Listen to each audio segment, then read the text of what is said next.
হলো ওয়েভ বা তরঙ্গ। সো আসলে তরঙ্গ বলতে কি বোঝানো হয়? সো এখানে যেটা বলা হয়েছে, কোনো বস্তুর কম্পনের দরুন শব্দ উৎপন্ন হয়। হ্যাঁ, কোনো বস্তুর কম্পনের দ্বারা শব্দ উৎপন্ন হয়। সর্বপ্রকার শব্দ উৎপত্তির মূল উৎস বস্তুর কম্পন, মানে বস্তুর কম্পনের ফলে কোনো, যেমন পাতিলে বাড়ি দিলে বা তামার ধাতুতে বাড়ি দিলে শব্দ উৎপন্ন হয়। শব্দ কেন উৎপন্ন হয়? কারণ বস্তুটা কম্পন সৃষ্টি করে। ফলে কি, কম্পনের ফলে যান্ত্রিক শক্তি হতে শব্দ উৎপন্ন হয়। ঠিক আছে? সো তবে হলো কি, এই শব্দটা আমাদের কাছে তরঙ্গের মাধ্যমে কি আমরা শুনতে পাই। সো এখানে এটা বলা হয়েছে। ঠিক আছে? সো এখন এখানে যেটা দেখানো হয়েছে সেটা হলো যে, ধরো একটা পেন্ডুলাম এদিক থেকে এদিকে দুলতেছে। তার মানে কি, পেন্ডুলামের একদম, যদি পেন্ডুলাম এক পাশে চলে আসে, সো এক পাশে চলে আসলে এটার কি, ব্যাগ থামে যাবে। ব্যাগ থামে গেলে কি, এটার মানে হলো কাইনেটিক এনার্জি বা যেখানে ব্যাগ জিরো, সেখানে কি kinetic energy zero, potential energy কি ম্যাক্সিমাম।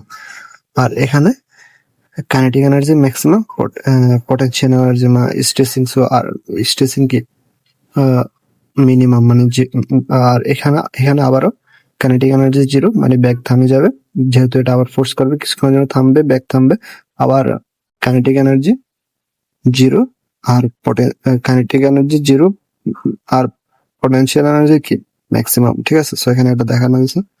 সো এখানে আবারও সেটা দেখানো হয়েছে, সেটা হচ্ছে tracing is maximum, elastic is maximum. হ্যাঁ, মানে কি, সো ইলাস্টিসিটি ম্যাক্সিমাম। সো আচ্ছা, সো এখানে ইলাস্টিসিটিটা কিভাবে হয়েছে? কারণ কণাটা উপরের দিকে, যখন সে কণা যেহেতু উপরে নিচে কম্পন দেয়, সো সো উপরে কি, সো একদম সে যখন উপরে যায় তখন তার মধ্যে কি বিভব শক্তি সবচেয়ে বেশি থাকে। ঠিক আছে? সো এখানে এটা দেখানো হয়েছে, যেহেতু এটা উপরে নিচে পেন্ডুলামের মতো ইয়ে করে। এটা যখন মিডলে থাকে, তখন কি, মিডলে থাকলে এটার হলো মিডলে থাকলে এটার হলো যে এর ব্যাগ হলো কি ম্যাক্সিমাম থাকে, ফলে কি এর কাইনেটিক, হ্যাঁ, কাইনেটিক এনার্জি থাকে কি ম্যাক্সিমাম। ঠিক আছে? মানে হলো কি, kinetic energy maximum. So kinetic energy maximum.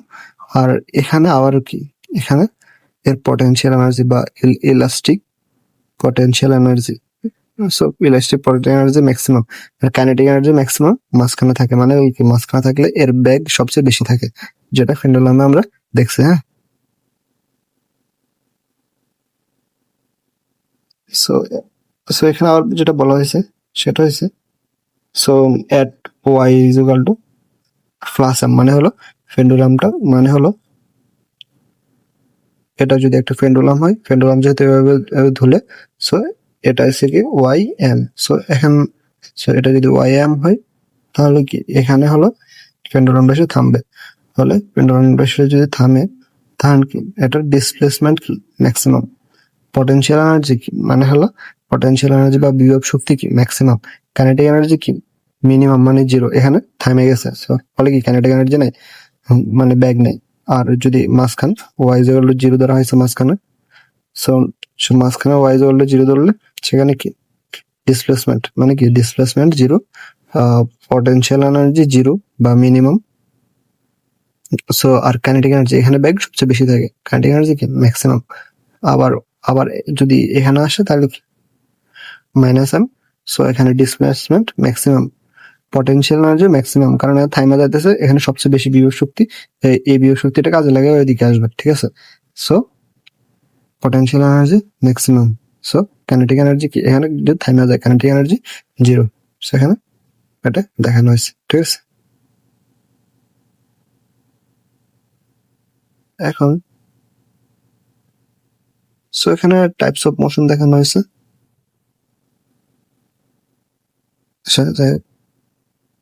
সেখানে টাইপস অফ ওয়েভ দেখানো হয়েছে। সো ওয়ান ডাইমেনশনাল ওয়েভ, যদি এটা ধরো সুতারে ঘুরালে যেভাবে উপরের দিকে হলো কণাগুলো দুলতে থাকে, তরঙ্গগুলো যদি আগায় যায়, বাট পানিতে কি এটা চারিদিকে ছড়াই পড়ে ওয়েভটা, অলরেডি কি 2 ডাইমেনশনাল। আর সাউন্ড কি, সাউন্ড কি এটা তো মানে হলে একটা, এটা শুধু এক্স আর যদি ওয়াই অক্ষ ধরি তাহলে এক্স আর ওয়াই অক্ষতে ছড়াই পড়ে, বাট এটা কি 3 ডাইমেনশনাল, এক্স ওয়াই জেড 3 অক্ষে ছড়াই পড়ে, ঠিক আছে। আচ্ছা এটা ট্রান্সভার্স ওয়েভ, সো এটাতে আসতেছে। সো এখানে আচ্ছা ট্রান্সভার্স ওয়েভ বা longitudinal wave. So transverse wave কি, ট্রান্সভার্স হলো ওয়েভ হলো যখন তুমি সুতাকে ইয়ে করো, সুতাকে যখন হলো ঘোরাও বা, সো এটা কি করে, সুতার কণাগুলো কি উপরে নিচে যায়, বাট ওয়েভটা কি সামনের দিকে আগাতে থাকে, বলে কি সুতা কণাগুলোর সাথে কণাগুলো যদি এদিকে হয়, সুতার দিক কি এদিকে, মানে ওয়েভের দিক কোনটা এদিকে, ফলে কি এখানে 90 ডিগ্রি থাকে, ফলে কি এটাকে বলা হয় কি ট্রান্সভার্স ওয়েভ। মানে কি মানে কি ওয়েভের সাথে এর কি, যেটা এখানে হয়েছে এটাকে ভার্টিক্যাল ভাইব্রেট পারপেন্ডিকুলার, মানে কি মানে কণাগুলো ভাইব্রেট করে perpendicular direction of the wave, ঠিক আছে। মানে হলো কণাগুলো কি ওয়েভের সাথে 90 ডিগ্রি কোণে ভাইব্রেট করে, বাট এখানে কি কণাগুলো ওয়েভের সাথে সমান্তরালে বা কত 180 ডিগ্রি ভাইব্রেট করে। সো এখানে এটা বলা হয়েছে, ঠিক আছে। সো আমরা এখন দেখবো কি, সো এখানে আগের জিনিসগুলাই দেখানো হয়েছে। আচ্ছা যাক, আমরা তাহলে এখন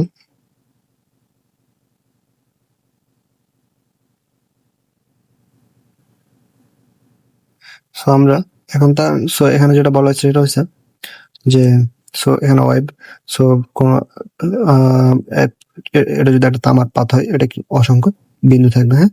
সো তোমরা জানো কি প্রত্যেক জিনিসের স্থিতিস্থাপকতা আছে, মানে হলো কি প্রত্যেক জিনিস পূর্ব অবস্থায় ফিরে আসতে চায়, এটা কি পূর্বের স্থিতিস্থাপকতা। এখন কণাগুলো যেহেতু পূর্ব অবস্থায় ফিরে আসতে চায়, কণাগুলো যখন ফোর্স দেওয়া হয় তখন কি ও- ওর যখন ফোর্স দেওয়া হয় তখন ও কি ও যেমন উপর দিকে যাইতে চাইতেছে, হ্যাঁ।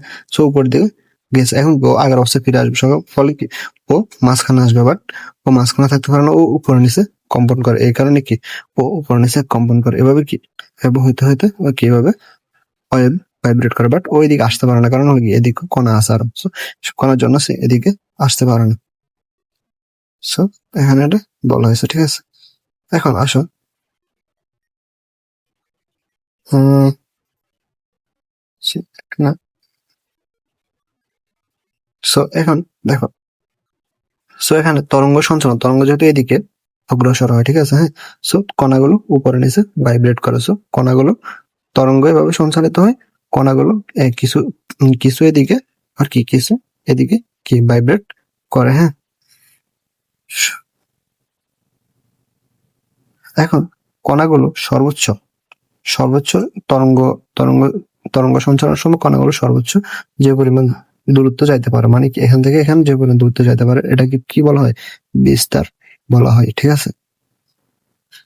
এখন তরঙ্গ দৈর্ঘ্য, এখন একটা এখানে যেটা বলা হয়েছে সেটা সুন্দর করে বলা হয়েছে, একটা তরঙ্গ যাত্রা শুরুর পর যখন আগের অবস্থায় ফিরে ফিরে আসবে তাকে আমরা বলবো তরঙ্গ দৈর্ঘ্য, এই দূরত্ব, ঠিক আছে। এখন ধরো তরঙ্গটা এখান থেকে যাত্রা শুরু করছে, আবার এটা পুরোটা ঘুরে আসে আবার এখানে চলে আসছে, মানে কি এটা সেম, এটা কি পাই সেম পয়েন্ট, ফলে যে এখান থেকে সেম পয়েন্ট আসছে, যে দ্রুত অতিক্রম করছে, এটা কি এর তরঙ্গ দৈর্ঘ্য, ঠিক আছে, এর কি তরঙ্গ দৈর্ঘ্য। আবার আবার সে এখান থেকে এখানে আসছে যে সময় লাগছে, এটাকে বলা হয় কি পর্যায় কাল, ঠিক আছে। সো এখানে সেটা বলা হয়েছে,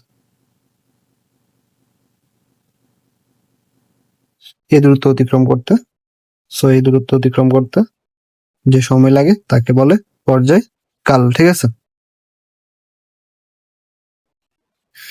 এখন একটি পর্যায়কাল সম্পন্ন করতে সময় লাগে টি, ধরো একটি পর্যায়কাল মানে কি, সো একটি পর্যায়কাল এখানে টি ধরছে, হ্যাঁ।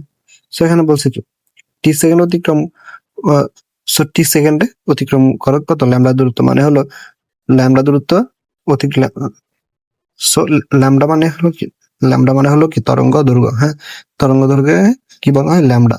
সো সো সো ল্যামডা দূরত্বে যাইতে যে সময় লাগে সেটা কি, পর্যায়কাল বা টি। সো এখানে লিখতে পারি টি সেকেন্ডে অতিক্রান্ত দূরত্ব কি, ল্যামডা। ফলে 1 সেকেন্ড অতিক্রান্ত দূরত্ব কি, ল্যামডা বাই টি। সো আমরা 1 সেকেন্ড অতিক্রান্ত দূরত্ব মানে কি, বেগ। সো আমরা কি V is equal to lambda by T পাইলাম। ঠিক আছে, এখন আসো কম্পাঙ্ক, টি সেকেন্ডে কম্পন একটিতে। হ্যাঁ, এখন আমরা জানি কি টি সেকেন্ড যদি পর্যায়কাল হয়, পর্যায়কালে কতটি কম্পন দেয়, একটি কম্পন দেয়। হ্যাঁ, একটি কম্পন দেয় ল্যামডা দূরত্বে। ঠিক আছে, এখন তাহলে 1 সেকেন্ডে কম্পন দেয় কতটি, 1/tt। সো এভাবে আমরা কি পাই, ফ্রিকোয়েন্সি পাই বা 1/t। ঠিক আছে, সো মানে হলো কি 1 সেকেন্ডে যতটি কম্পন দেবে ওটা কি এর কম্পাঙ্ক। সো আমরা এখান থেকে কি পাইলাম। সো এফটি ইকুয়াল টু 1 আমরা পাইলাম। ঠিক আছে, এখন তরঙ্গ বেগ আমরা পাইলাম। সো তরঙ্গ বেগ পাইলাম।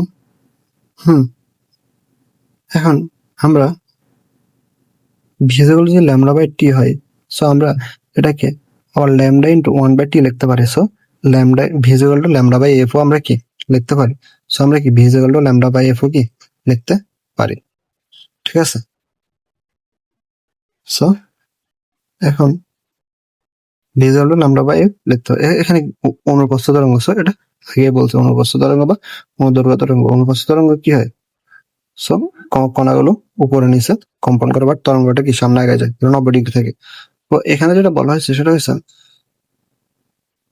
কণাগুলো যখন উপরে নিচে কম্পন দেয়, তখন তরঙ্গের সাথে প্রত্যেক কণার বিস্তারগুলো সমান না। মানে হলো কণাগুলো যখন উপরে নিচে কম্পন দেয়, প্রত্যেক কণার বিস্তার কি সমান, প্রত্যেক কণার বিস্তার সমান না। এটার বিস্তার একটু, এটার বিস্তার একটু, এটার বিস্তার একটু। হ্যাঁ, প্রত্যেক কণার বিস্তার সমান না। তাহলে যখন যখন বিস্তারে যায়, উপরে নিচে যায়, তখন এর মধ্যে কি এনার্জি বা পোটেনশিয়াল এনার্জি স্টোর হয়। হ্যাঁ, এনার্জি হলো বিস্তারের বর্গের সমানুপাতিক। মানে হলো যে পরিমাণ এনার্জি আমাদের স্টোর হয় সেটা কি বিস্তারের বর্গের সমানুপাতিক। এ কি সবার জন্য সমান নয়, এখানে এটা আবার বলা হয়েছে। হ্যাঁ, এটা কি, এখানে বলা হয়েছে স্প্রিং যেটা, সেটা কি অনুদৈর্ঘ্য। মানে হলো কি স্প্রিং এর স্প্রিং ওয়েভ যেদিকে, স্প্রিং যদি এদিকে কম্পন দেয়, সো স্প্রিং এর ওয়েভ যেদিকে, এর কি কণাগুলো ওইদিকে কম্পন করে। হ্যাঁ, সো ফল কি কণা স্প্রিং তুমি যতটুকু প্রসারিত করবা সে ততটুকু সঞ্চারিত হবে। ঠিক আছে, সো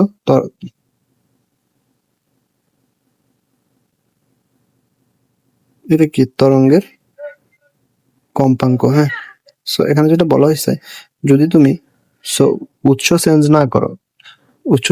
না করো, সেম উচ্চতার জন্য ভিন্ন, যেখানে এখানে এয়ার মিডিয়াম, এখানে কি ওয়াটার মিডিয়াম, সেম উচ্চতায় তুমি যদি দুই মাধ্যমে তরঙ্গ উৎপন্ন করো, তাহলে কিন্তু এর ফ্রিকোয়েন্সি সেম থাকবে, ফ্রিকোয়েন্সি চেঞ্জ হবে না, বাট এর ব্যাগ চেঞ্জ হবে।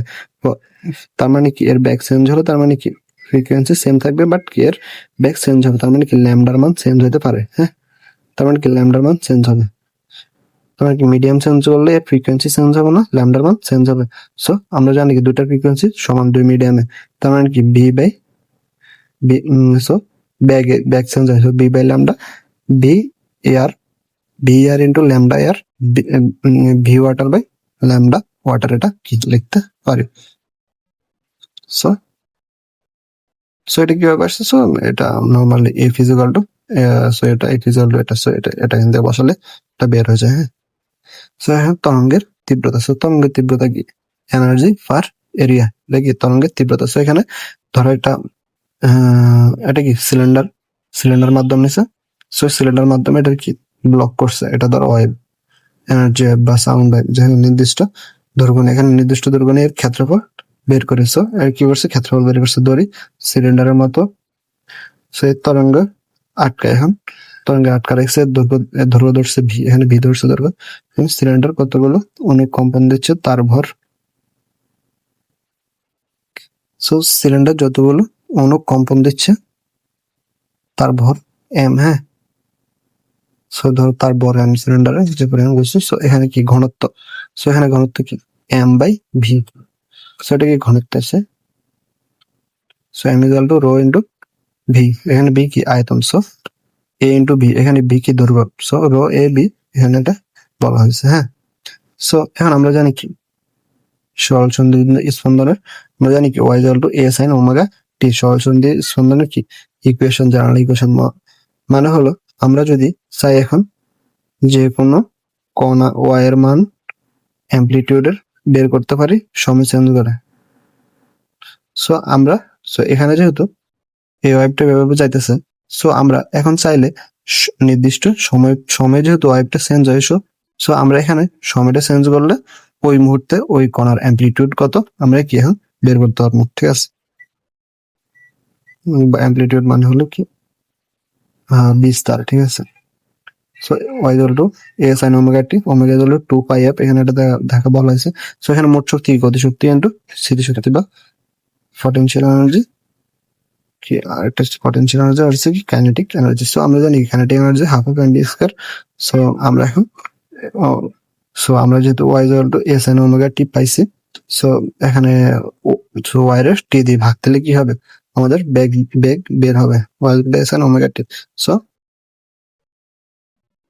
এ ডাব্লিউ কজ ওমেগা টি এটা কি বের হলো। ঠিক আছে, সো আমরা কি ইকুয়েশনে বসালে half of M B square A square omega square cos square omega T. So এখানে কি কাইনেটিক এনার্জি বের হয়েছে। এখন বিভব শক্তি। হ্যাঁ, সো এখন বিভব শক্তি কি, সো এখানে প্রথমে এ বের করছে, সো এ বের করছে, ভিড়ে আবার কি ডিফারেন্সিয়েট করে সময়ের মাধ্যমে, ফলে কি এ বেড়েছে। সো এ বের হলে সো এটারে আবার যদি ডিফারেন্সিয়েট করে এটা হয়, বাট এখানে এ সাইন ওমেগা টি, এ সাইন ওমেগা টি এটা যেহেতু, সো এখানে এ বড় হাতের হবে,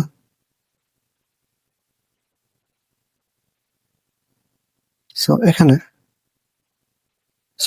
এ সাইন ওমেগা টি, সো এখানে এ সাইন ওমেগা টি সমান করে ওয়াই, সো আর কি ওমেগা স্কয়ার এটা আসছে। So F equal to M A, so M omega square. So এই পরিমাণ ফোর্সের অণুগুলো আসলে স্থানান্তরিত হয়। সো এই পরিমাণ ফোর্স দিলে কি অণুগুলো কম্পন করে। ঠিক আছে, সো এখন এফ এফ পাইলাম। সো আমাদের এখন কি কাজ বের করতে হবে। সো আমরা কি F into D Y, so এখন এফ এর সাথে ডি ওয়াই গুণ করলে কি আমরা কাজ পাবো। ঠিক আছে, এখন এফ কি এম ওমেগা স্কয়ার ওয়াই।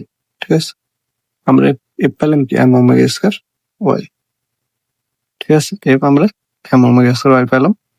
এখন এম ওমেগা স্কয়ার ওয়াই সাথে ডি ওয়াই যদি গুণ দিই তাহলে কি হবে, আমরা কাজটা পেয়ে গেলাম। বাট এটাকে ইন্টিগ্রেশন করে কি পুরা আয়তনের জন্য বা পুরা জায়গার জন্য আমরা কি বের করছি, কাজ বের করছি। সো যদি ইন্টিগ্রেশন করি এটা বের হয় M omega square Y square by 2। So আমরা পুরা এর জন্য কাজ পেলাম। সো এই কাজটা হবে কি, এই কাজটা হবে এর পটেনশিয়াল এনার্জি। সো আমরা এখন কি কাইনেটিক এনার্জি পেলাম, পটেনশিয়াল এনার্জিও পেলাম। এখন কি, সো আমরা কি মোট এনার্জি পেলাম। সো এনার্জি যদি আয়তন দিয়ে ভাগ দিয়ে দিই, সো এখানে কি করছে, দুটার যোগ দিছে, দুটার যোগ দিয়ে কি কমন নিছে। সো এখানে হাফ কমন, সো এটাও কমন, ফলে কি শুধু আনকমন এটা। So sine square theta plus cos square theta সমান কি 1। সো এটা বসাইছি, ফলে আর কি এটা বসছে আর এটা বসছে, ফলে কি হয়েছে, এটা বেড়েছে। সো এটা কি total energy half of M M A square omega square, এটা কি টোটাল এনার্জি। সো এখন মোট অণুর ভর যদি এটা হয় রো এ বি। ঠিক আছে, সো এখানে কি এটা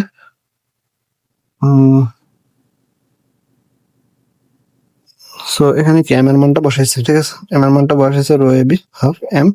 সো রো এ বি এখানে জাস্ট রো এ বি বসাইছে। আচ্ছা, সো এখানে ই বাই এ। সো এখন আগের ইয়েটা বসাইছে, সো এখানে এটা কাটাকাটি যাবে, ফলে কি ফাইনাল ইকুয়েশনটা রো এ স্কয়ার ওমেগা স্কয়ার, যেহেতু এ বাদ দিচ্ছে। সো এখন তীব্রতা, সো তীব্রতা কিসের উপর নির্ভর করে, তীব্রতা বিস্তার। এখানে বিস্তারটা কি এ,